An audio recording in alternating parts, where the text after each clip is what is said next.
Recently, during a course of our mentorship program, I came across a student. That student had one thing to say that, sir, I have been preparing diligently for the past 4 years, but I have not been able to crack prelims even single time. Okay.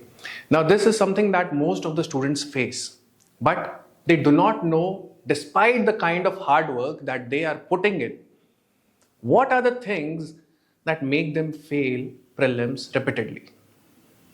Welcome students to Legacy IAS. In this video, we will try to decode what are the things that make you fail prelims repeatedly. And we will also try to decode what are the things that are necessary for you to have in your box when you're going for the prelims exam. Okay, so let us start with the number one reason.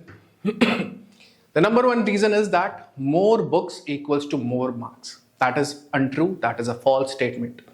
What most of us try to do as an aspirant is we try to gather all the number of books for geography, all the number of books for economics, all the number of books for environment, or leave it. Even with respect to current affairs, we try to read it from multiple magazines, multiple sources.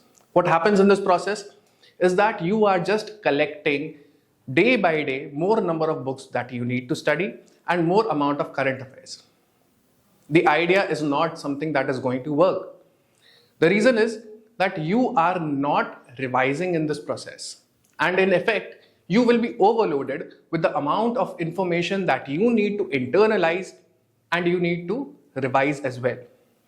Remember, this exam is more about revision, so it is about studying less number of books but revising them more number of times, right? What is the number two reason? The number two reason is not planning.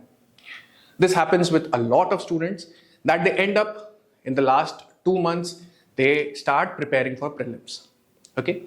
What about the months before that?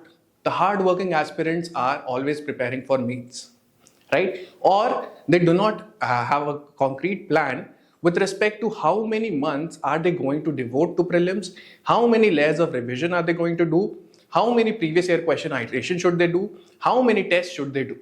Okay, this means that there is no plan. And when we are not planning, it means that we are planning to fail, right? So it is very, very important that we must plan. For example, we have a video on the 5-month strategy that is required for you to complete the prelim subject. Okay, it completes all the prelim subjects. It completes them with good amount of time for you to have 3 iterations of revision. It also incorporates previous year question. It also incorporates the mock tests. So it is very, very important that you can follow your own plan or you can follow that plan as well, right? The third thing is passive studying. Okay, many times you will feel that when you go to the exam, these are some themes, these are some topics that I've studied well. Okay, I have seen these topics and I know that these questions were about to come in my prelims exam and they have come. But the questions are framed in such a twisted manner that you cannot rely on something called as passive studying. It means that you must deviate from an approach that is passive intake of information. You must realize that the concepts must be internalized. It should be revised. It should be applied in the mock test. And then whenever you find that there are gaps in your understanding, you must actively incorporate them in your revision cycles. So passive study is not going to work. You have to work on internalizing the concepts. The fourth thing after that I will revise for later. Okay, it means that let me cover so many number of books, let me cover these many months of monthly magazines, let me cover these many tests, and then I will start my revision process. Okay, that is again something that is very against the preparation success, right? You need to have in place what all revision topics are there, okay, and exactly when are you going to revise it. Okay, you have to use some techniques, you have to use your time management skills. There has to be a perfect calendar which notes down these are the topics I can revise these many topics in one day. These are the tests that I need to write. These are the previous year question topics that I will revise 100% sure by this week. Okay, so this kind of a revision process is very, very important. The number 2 reason for revision is the fact that even though you have conceptual content, you have a massive factual content, be it history, be it environment, be it geography. There is a good chunk of factual content that you need to memorize. And memorization does not happen in one day, right? It does not even happen in 1 month. So many lists are there, so many facts are there, right? So it requires that you continuously revise so many things. Revise temple architecture, revise what are the folk dances, revise what are the classical dances, revise the classical paintings. Okay, this information can be done only when you have repeated cycles of revision, and the earlier that you start your revision process, the easier you will feel in the last few days of the exam, right? Going on to the next important reason is ignoring patterns. Understand this, students, that previous year question gives you a blueprint of the paper that is going to come in the future. In our case, in Prelims 2026. Okay, a lot of the questions would be a derivative of the previous year questions. So unless you have treated PYQ as a subject on its own, you have observed what kind of patterns are going to come in the exam, what kind of themes are the ones that are going to repeat itself, and within those themes, what are those topics amongst which the dimensions are asked, right? We have to know what is the length and the breadth as well as the depth of the subject or the topic or the theme that I need to prepare upon. Okay, to just give you an example, classical dances are something that is asked in the previous year question and with considerable depth. That means I need to memorize those classical dances. But with respect to folk dances, most of the times the locations or with respect to the tribes, they are asked. So this means I must analyze how much depth should I go into. Okay, and this is particularly revealed by the patterns that is observed in the previous year questions, right? So you definitely need to go through the previous year questions, at least 20-25 years questions for multiple times. I would suggest 4 to 5 times of analyzing the previous year questions based on the theme patterns, based on what kind of language they are using, and based on the statistics part as well, right? Now, these were the 5 reasons.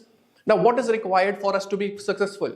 It is derived from doing what is not to be done. That is, doing not the things that will lead you to failure. The number 1 thing is study less, revise more, which means that have one book, have one comprehensive book that is required for each of the subjects. That is only one book for each of the subjects, but I make sure that every information that is required from exam point of view, it is revised by me multiple times. For example, if I have to study spectrum for modern history, right? I will try and revise it at least 4 to 5 times before my exam.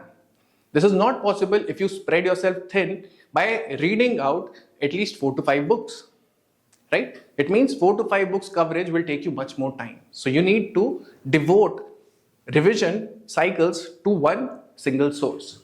Second, solve previous year questions every week. This is one golden method to understand how to iterate multiple times of previous year questions.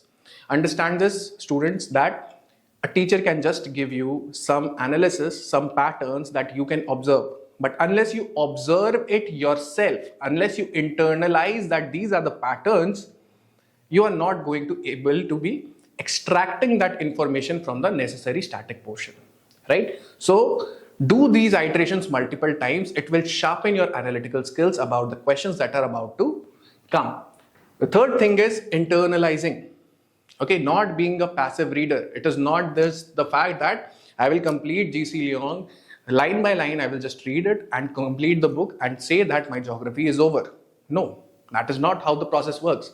It works by building the concept, understanding how volcanism works, understanding how ecological succession works, understanding what is the definition of ecosystem, and then applying the concepts with respect to the previous year questions. with respect to the mock test that we are writing. Okay, apply ourselves, then whatever gaps that we feel is there, even with respect to the simplest of the facts. Okay, usually UPSC will try to twist the simple questions, right? So I must need to apply and then find out what are the gaps in my understanding about even simple things, right? So I need to revise and then I need to repeat this cycle. The more I repeat, the more confident I feel, the more the gaps are filled up and I am much more closer to success. And the last thing is build a plan. Okay, if you have been writing prelims for a considerable long period of time, maybe say 2, 3 years, 4 years, or even 5 years, right? So you must have a plan ready with you, understanding this fact that how many portions are covered, whether I have left any subject or not. How am I planning to cover those subjects? How am I going to do my previous year questions? How many times I am going to write a test on this particular topic? Okay. Associate a time cost with each of these activities. By now you would be vigilant of how much time does it require for you to complete an information dense topic. Okay, how much time does it take you to write a test and then analyze it and fill up the necessary gaps, right? And then based on that, how much time are you requiring in number of hours? Try to distribute it with respect to the number of weeks that are left for exam. You will have the necessary plan ready with you and you will realize that even today, or you could say 3 months before the exam, you need to be studying at least 8 to 10 hours to even complete this much, that is bare minimum for the exam, right? So these are all the methods that you can definitely do. Please try to incorporate this in your studies. Thank you so much.